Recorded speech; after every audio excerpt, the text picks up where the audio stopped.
Nationwide. Mga kabrigada, ang pag-aaral naman sa online gambling industry, hindi dapat italaga sa PAGCOR dahil sa kanilang self-interest. Ayon yan sa isang senador. Brigada Ann Cortez, ibrigada mo. Brigada Live Report. Creeping disease. Ganyan kung ilarawan ni Senator Win Gatchalian ang presensya ng online gambling sa Pilipinas na unti-unting kumakain sa moral ng bawat mamayang Pilipino. Kaugnay nga nito, iginit niyang mahalagang umaksyon agad ang gobyerno sa paglaban nito. Bilang mungkahi, sinabi niya na dapat magkomisyon ng independent industry expert ang pamahalaan sa pagsasagawa ng komprehensibong pag-aaral sa epekto ng online gambling industry sa bansa.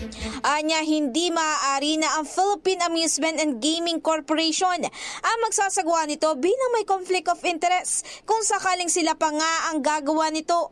Dagdag pa niya, ang pag-aaral ay dapat naman ding maglaman ng mga posibleng gawin para epektibo mablock ang mga website at app na nagpo-promote ng online gambling.